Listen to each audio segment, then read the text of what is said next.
Oddmar's senses had sharpened throughout his journey. He could feel someone was watching him. "I know you're there, goblin," said Oddmar firmly. "I am not a goblin, Oddmar," said the creature and sighed. "I may look like this now, but there was a time when you and I were not that different." It couldn't be, could it? Not only had this creature been helping him all along, but this creature was in fact his oldest friend. Vaskar? The creature protested, but it was no use. Oddmar had many questions for his oldest friends, and many stories he wished to relive. Of the time they chased chickens thinking they were small dragons, or pretended to be the chief so they could steal desserts. Oh, to have found friendship again, so many years after being alone. With a sense of shame, Vaskar looked down and said, "I'm not Vaskar anymore. I've not been since I was cast out. Now I'm even less. I didn't want to tell you because I didn't want you to see me like this."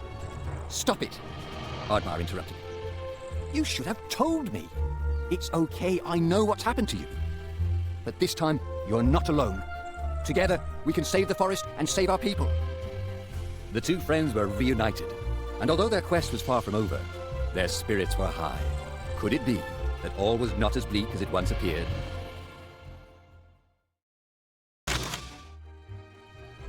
The two friends continued further through the forest, getting closer towards the end of their journey. "What was it like to fight the god of chaos?" asked Oddmar. "Oh, we do not speak of him," replied Vaskar. "He's vain. He loves the stories people tell of him, the words called to him." Oddmar turned to his friend and said, "I'm not afraid of Loki." Thunder struck, and the fairy appeared. "Fairy!" said Oddmar. "The elder told me I needed to ascend a mountain to retrieve a key, a key that opens a gate between worlds." The fairy paused, her expression twisting. Something was wrong. "The elder lied to you," said the fairy. "The only way out of this world is death." "This is not the fairy!" Vaskar shouted. Oddmar stood fast. He would not act. "It's time for you to join your fellow warriors," the fairy roared in a dark voice. The fairy's eyes turned green, and a bolt of lightning extended towards Oddmar. But Vaskar leapt in front of his friend, shielding Oddmar from the magic. And once again, Oddmar had lost his oldest friend. "Vaskar, always the hero, wasn't he?" the fairy said nefariously. "I will not give you the honor of joining your friends. I will curse you, just as I cursed Vaskar." Oddmar was enraged, but did not know what to do. "I too am cursed, Oddmar," the fairy continued. "My curse is not to sit alongside my fellow gods. They do not accept me, but I aspire to even greater heights. Your people will help me. They will break through the gates of Valhalla for me, so that I may take my rightful place. I am the greatest god, for I am the god of chaos. I am Loki." In a flash, Loki was gone. Oddmar scaled the cliff, alone. His allies were gone, and his heart was broken. Yet he continued to push forward. Loki's curse. It was real.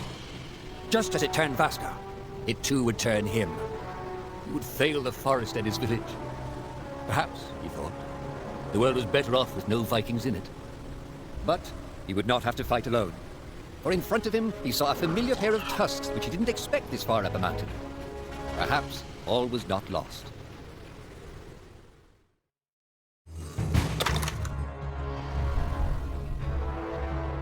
Oddmar had done it. He had reached the cave the elder had told him of. He would soon have to face the golem. The fairy was waiting for him at the entrance. "You've proved yourself," said the fairy. "You've passed the test. I'll return Vaskar to you, and you can rebuild your village free of that tyrant chief and those who judged you so harshly." Oddmar knew this was not the fairy. This was just another deceitful trick by Loki. He was not fooled.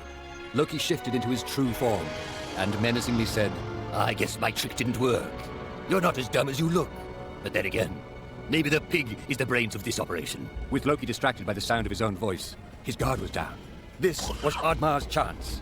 Oddmar and his trusted companion charged towards Loki, but were quickly struck down by a bolt of lightning that reflected off Oddmar's shield.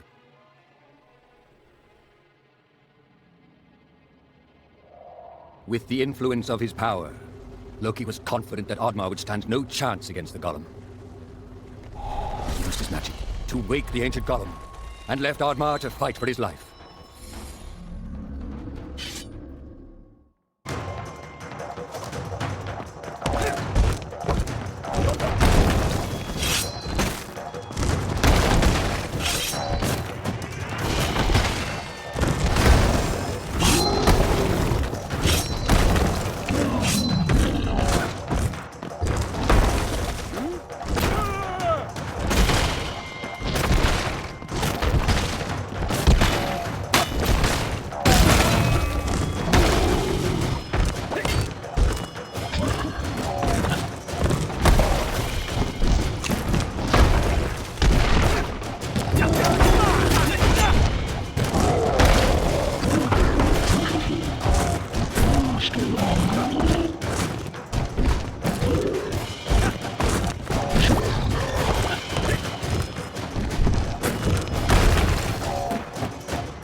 was over. Oddmar had won. Weary but resolved, he had found the shiny red gem that was the key to saving his people. Oddmar held the key up high and waited for something to happen, but quickly realized he didn't know how to use it. Suddenly, a vicious band of goblins swooped down on Oddmar.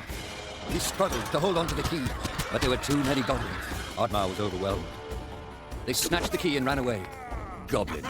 Their treachery had no limits. Oddmar was despaired and lost. He wondered what Vaskar would have done in his place. As he thought about this, the fairy appeared by his side. With a heavy heart, the fairy told him, "I'm sorry that I put this burden on you. The fate of the forest and the fate of your people is now in Loki's hands." Oddmar disheartenedly said, "Loki's curse is consuming my strength. I grow weaker by the day. Loki still has the key and I don't know where he is." The fairy looked toward Oddmar and said, "Loki has taken the key to the edge of the world. There the key can be used to open a portal between worlds. Your people are trapped there." Oddmar knew what he had to do. He had to get to the edge of the world, and he had to face Loki and finish what Vaskar had started. The fairy's magic was fading, and she used the last of her powers to summon a guiding spirit for Oddmar. It was still and quiet in the chamber. No more goblins, no more monsters. Just silence. The beautiful man-made carvings giving way to the natural forest and its magic. Here was the uneasy place where the worlds joined. It was as if the gods knew one day there would be a just cause for a mortal to travel beyond this place. Oddmar felt at home here. He had spent his life torn between the worlds in his own head and the world of Vikings. This was a place of compromise. Maybe his people could learn from this. Maybe they would no longer destroy and take. Maybe he could truly save them. Not just from death, but from themselves. Loki emerged in front of the gate and said, "Are you here to join your friends, Viking? You know I could use someone like you in my army." "I will never join you," Oddmar cried out as he charged towards Loki. He was ready to fight. "Do you even think your people want to be saved by you?" said Loki with a mocking smile. "They will march in the army of the god of chaos. They will be known as the ones who broke down the gates of Valhalla." "No more lies!" Oddmar bellowed. He would not be manipulated. "I have never told you a lie," said Loki confidently. "I'm simply predicting your future."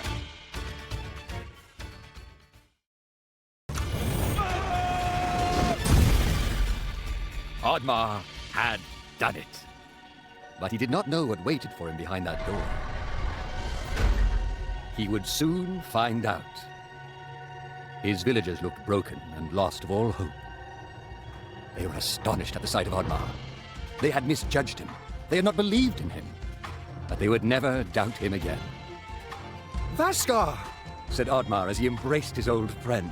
"Your curse has been lifted. I barely recognize you." "Aye," said Vaskar. "Now with Loki defeated, the fairies regained their strength." The fairy came forth and said, "You have done well, Oddmar. Take this. It shall lift your curse.